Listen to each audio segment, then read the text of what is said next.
बिस्मिल्लाहिर्रहमानिर्रहीम। तिरमिज़ी, अबू दाऊद और इब्न माजा में ये रिवायत मौजूद है।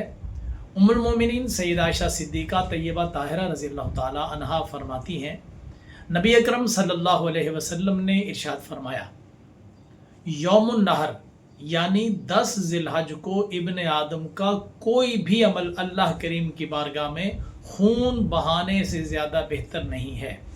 यानी जब 10 ज़िलहज आए, जिस दिन अहले ईमान कुर्बानी करते हैं, यौमुन नहर कहते हैं इसको। यौम का माना होता है दिन और नहर का माना है कुर्बानी, जिसको हम कुर्बानी का दिन भी कहते हैं, ईद उल अज़हा भी कहते हैं। तो 10 ज़िलहज को लोग वैसे भी नेकी के काम करते हैं, नमाज़ें पढ़ते हैं, इबादतें करते हैं, दुरूद शरीफ पढ़ते हैं, बहुत सारे नेक अमल करते हैं। ईद वाले दिन भी नमाज़ें पढ़ते हैं, सारे काम होते हैं, ईद की नमाज़ पढ़ी जाती है, फ़र्ज़ी नमाज़ें अदा करते हैं। लेकिन इस दिन की एक ख़ासियत है। मेरे आका करीम सल्लल्लाहु अलैहि वसल्लम ने फरमाया कि इस दिन इब्न आदम ने जितने भी अमल किए, जो नेक अमल हुए, जो अल्लाह और उसके रसूल की रज़ा के लिए किए गए, वो सारे ही अच्छे हैं, सारे ही बाइसे सवाब हैं। लेकिन इस दिन की ख़ासियत ये है कि इस दिन बंदा मोमिन ने जो कुर्बानी की है, खून बहाया है, खून बहाने का मतलब कुर्बानी के जानवर को ज़िबा किया है, अल्लाह करीम की बारगाह में सबसे अफजल और सबसे आला यही अमल है। इससे ज़्यादा अच्छा और अफजल अमल कुर्बानी वाले दिन अल्लाह करीम की बारगाह में बंदा मोमिन का और कोई नहीं है। इसका मतलब ये भी हरगिज़ नहीं है कि फ़र्ज़ी नमाज से इसकी अहमियत ज़्यादा हो गई। कोई ये ना कहे कि आपने एक वाजिब अमल को फ़र्ज से बढ़ा दिया। ये नबी पाक सल्लल्लाहु अलैहि वसल्लम का फरमान है, ये उस दिन की अहमियत है। और जानवर का खून ज़मीन पर गिरते ही उसकी कुर्बानी कबूल कर ली जाती है, वो मकाम कबूलियत तक पहुँच जाती है।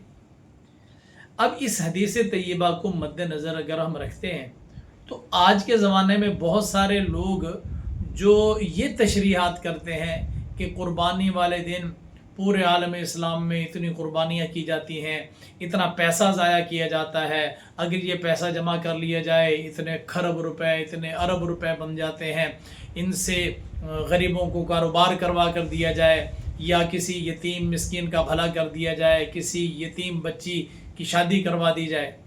तो देखें, यतीम बच्ची की शादी करवाना अच्छा अमल है, गरीबों का एहसास करना बहुत अच्छा अमल है, मिस्कीनों को और बेरोज़गारों को रोज़गार दिलाना अच्छा अमल है। लेकिन आप अपने क़यास और अपनी सोच को नबी पाक सल्लल्लाहु अलैहि वसल्लम के हुक्म से आगे नहीं ले जा सकते। सरकार मदीना सल्लल्लाहु अलैहि वसल्लम ने फरमाया, जिसके पास इस्तिताअत है और इस्तिताअत के बावजूद उसने कुर्बानी ना की, फरमाया कि वो हमारी ईदगाह के करीब ना आए। फिर कितनी नाराज़गी का इजहार है। और फिर इतना वाज़ेह हुक्म जब मिल गया कि इस दिन खून बहाने से बेहतर और कोई अमल है ही नहीं, फिर एक और मौका पर ये इरशाद फरमाया है। नबी पाक सल्लल्लाहु अलैहि वसल्लम फरमाते हैं कि कुर्बानी वाले दिन बंदा मोमिन ने जितना भी पैसा खर्च किया, जो कुर्बानी के लिए पैसा खर्च किया है, उससे ज़्यादा अफजल कोई पैसा नहीं है। तो आमाल में कुर्बानी से अफजल कोई अमल नहीं है। और इंसान ने जो कुछ खर्च किया है, उसके खर्चे में इंसान का वो खर्चा जो उसने कुर्बानी के लिए पेश किया है, उससे अच्छा खर्चा कोई नहीं है। तो इससे इस अमल की अहमियत उजागर होती है कि हम दूसरी चीज़ों को इस पर तरजीह ना दें।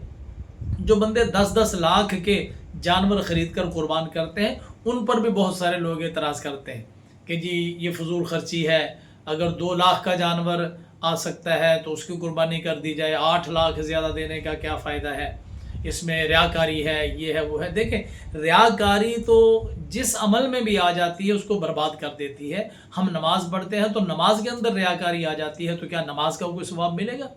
बल्कि जिहाद के अंदर रियाकारी आ जाती है तो शहादत भी खुडे लाइन लग जाती है।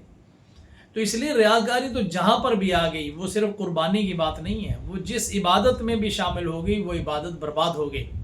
लेकिन नबी पाक सल्लल्लाहु अलैहि वसल्लम ने फरमाया है कि कुर्बानी के जानवरों में वो जानवर बहुत अफजल और आला है जिसकी कीमत ज़्यादा हो। تو ظاہر ہے کہ قیمت کسی ہلکے جانور کی تو زیادہ نہیں نہ ہوگی، زیادہ قیمت بھی اسی جانور کی ہوگی جو دیکھنے میں اچھا لگتا ہوگا، جس کی صحت اچھی ہوگی، جو صحت مند تندرست اور توانا ہوگا، اس کی قیمت اچھی ہوگی۔ تو ظاہر ہے کہ جس نے 10 لاکھ روپے کا جانور خرید کر ایک دن میں قربان کر دیا تو اس کے پاس اس 10 لاکھ جیسے اور کئی 10 لاکھ اس کے پاس موجود ہوں گے، تبھی تو اس نے 10 لاکھ کی قربانی پیش کر دی۔ تو جن کے یہ جذبات ہیں کہ اس دن غریبوں کا احساس کرنا چاہیے، ان کی خدمت میں گزارش یہ ہے کہ قربانی ہونے دیں، قربانی کے ساتھ ساتھ غریبوں کا احساس بھی ہوتا رہے گا۔ اور الحمدللہ ہمارے ملک میں اور ملک سے باہر بہت سارے لوگ جو صاحب مال و ثروت ہیں، وہ غریبوں کا، فقیروں کا، مسکینوں کا احساس رکھتے ہیں۔ میں ذاتی طور پر ایسے بہت سارے تاجروں کو جانتا ہوں جن کے پاس بہت سارے غریبوں کے راشن لگے ہوئے ہیں، جو ہر مہینے ان کے گھروں میں پہنچاتے ہیں۔ دوستوں کو تو کیا، جاننے والوں کو تو کیا، ان کی اپنے اہل خانہ اور بیویوں کو پتہ نہیں کہ ہمارے شوہر کس کس گھر میں کتنا کتنا راشن دیتے ہیں۔ تو ایسے لوگ موجود ہیں اور رہیں گے، اور ایسے لوگوں ہی کی عزت اور احترام کی خاطر اللہ تعالیٰ دوسروں پر بھی نظر رحمت فرماتا ہے۔ قربانی کی نیت کیجئے، جن کے پاس استطاعت موجود ہے وہ ارادہ کریں، جانور خریدیں، اور خوش دلی کے ساتھ اللہ تعالیٰ کی بارگاہ میں جانور پیش کرنا ہے، انتہائی خوش دلی کے ساتھ جانور پیش کریں، قربانی کریں، تو دل کے اندر خوشیاں بھی موجود ہوں کہ اللہ تعالیٰ نے ہمیں جناب سیدنا ابراہیم علیہ السلام کی سنت پر عمل کرنے کا موقع عطا فرمایا ہے۔ اللہ کریم ہمیں قربانی کرنے کی توفیق عطا فرمائے، ریاکاری سے بچائے، اور ہمیں ہر طرح کی آفت سے محفوظ فرمائے۔ السلام علیکم ورحمۃ اللہ۔